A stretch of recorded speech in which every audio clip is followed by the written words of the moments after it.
ભગવાન વિષ્ણુના 10 અવતાર આ માત્ર વાર્તાઓ નથી, પણ બ્રહ્માંડને બચાવવા માટે લેવાયેલા દિવ્ય પગલાં છે. અને જાણો છો, દરેક અવતાર પાછળ એક ખાસ કારણ, એક ચોક્કસ ઉદ્દેશ્ય છુપાયેલો છે. તો ચાલો આપણે સાથે મળીને સમજીએ કે દરેક અવતાર શા માટે આટલો જરૂરી હતો. તો સૌથી મોટા સવાલ એ છે કે આ 10 અવતાર શા માટે? શું આ બધું એમ જ થયું? ના, બિલકુલ નહીં. જ્યારે બ્રહ્માંડનું સંતુલન બગડ્યું, જ્યારે ધર્મ પર સંકટ આવ્યું, ત્યારે એને પાછું સ્થાપિત કરવા માટે એક દિવ્ય શક્તિએ પૃથ્વી પર આવવું પડ્યું.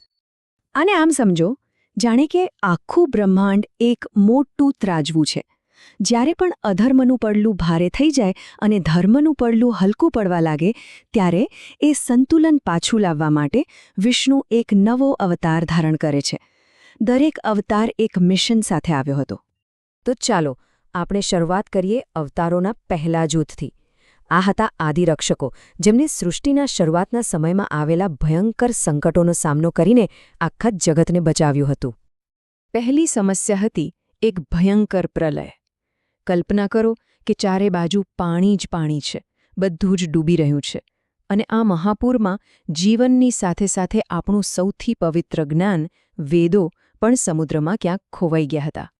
અને આ મોટા સંકટનો ઉકેલ લાવવા માટે ભગવાન વિષ્ણુએ લીધો મત્સ્ય અવતાર.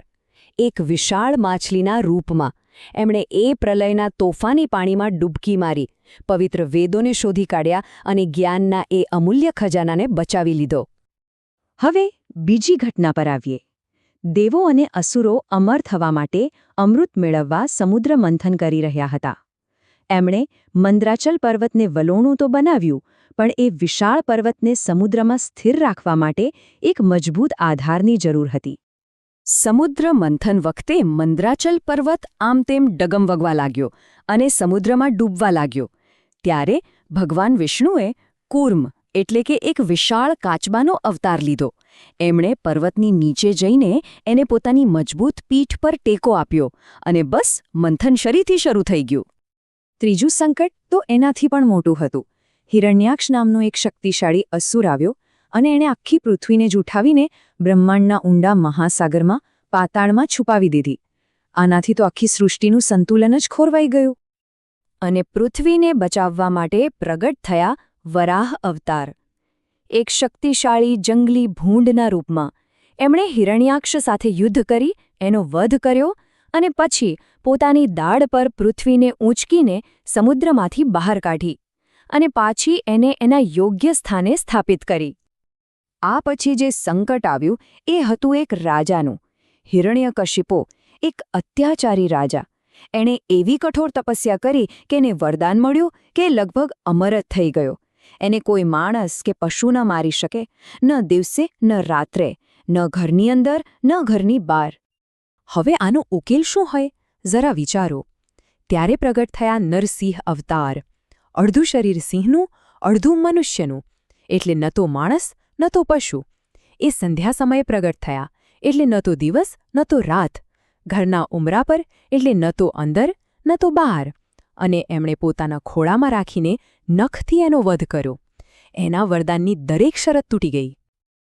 અત્યાર સુધી આપણે જોયું કે કેવી રીતે અવતારોએ સૃષ્ટિને મોટા ભૌતિક ખતરાઓથી બચાવી. પણ હવે આપણે એવા અવતારોની વાત કરીશું જેમનું મુખ્ય કામ હતું ધર્મની પુનઃસ્થાપના કરવાનું, એટલે કે સમાજમાં નૈતિકતા અને વ્યવસ્થા પાછી લાવવાનું. પાંચમા અવતાર સામેનો પડકાર હતો રાજા બલિ. એ શક્તિશાળી તો હતો, પણ સાથે સાથે અભિમાની પણ હતો. એણે પોતાના પરાક્રમથી પૃથ્વી, સ્વર્ગ અને પાતાળ ત્રણેય લોક પર પોતાનો અધિકાર જમાવી દીધો હતો. આ સમસ્યાનો ઉકેલ શક્તિથી નહીં પણ યુક્તિથી આવ્યો. વામન, એક નાના બ્રાહ્મણ બાળકના રૂપમાં રાજા બલિ પાસે ગયા અને દાનમાં માત્ર 3 ડગલા જમીન માંગી. અભિમાની બલિએ હા પાડી અને પછી વામને પોતાનું વિરાટ રૂપ ધારણ કર્યું. પહેલા પગલામાં આખી પૃથ્વી માપી લીધી, બીજામાં આખું સ્વર્ગ, અને ત્રીજા પગલા માટે જગ્યા ન બચી ત્યારે બલિએ પોતાનું મસ્તક ધર્યું અને વામને તેને પાતાળલોકમાં મોકલી દીધો. આગામી અવતારની જરૂરિયાત ત્યારે ઊભી થઈ જ્યારે સમાજમાં શક્તિ ભ્રષ્ટ થઈ ગઈ. અહંકારી શાસકો પોતાના પદનો દુરુપયોગ કરીને સામાન્ય લોકો પર અત્યાચાર કરી રહ્યા હતા. ચારે બાજુ અરાજકતા હતી. અને આ અધર્મને રોકવા માટે આવ્યા પરશુરામ, એક ક્રોધિત યોદ્ધા ઋષિ. એમણે પોતાની દિવ્ય કુહાડી એટલે કે પરશુ હાથમાં લીધી અને એક પછી એક ભ્રષ્ટ અને અભિમાની શાસકોનો નાશ કર્યો. એમણે પૃથ્વી પર ફરીથી સામાજિક વ્યવસ્થા અને ન્યાયની સ્થાપના કરી. આ પછી આવ્યા ધર્મના સાક્ષાત સ્વરૂપ ભગવાન રામ. એમને મર્યાદા પુરુષોત્તમ કેમ કહેવાય છે? કારણ કે એમનું આખું જીવન એ વાતનું ઉદાહરણ છે કે કર્તવ્ય અને ધર્મનું પાલન વ્યક્તિગત સુખ દુઃખ કરતાં હંમેશા ઉપર હોય છે. તેઓ એક આદર્શ પુત્ર, આદર્શ પતિ અને એક આદર્શ રાજા હતા.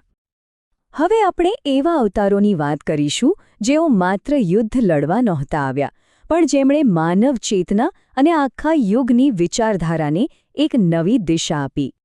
અને એમાં સૌથી પહેલા આવે છે શ્રી કૃષ્ણ. એમના કેટલા બધા સ્વરૂપો છે, ખરું ને? મહાભારતના યુદ્ધમાં તેઓ એક મહાન રણનીતિકાર હતા. ગોપીઓ સાથે રાસ રચનાર એક રમતિયાળ અને પ્રેમાળ આત્મા હતા. અને અર્જુનને ગીતાનું જ્ઞાન આપનાર એક નિર્ભય માર્ગદર્શક અને જગતગુરુ પણ હતા. એમણે માનવતાના ભાગ્યને એક નવી દિશા આપી. પણ પછી એક એવો સમય આવ્યો જ્યારે દુનિયા યુદ્ધ અને હિંસાથી થાકી ગઈ હતી.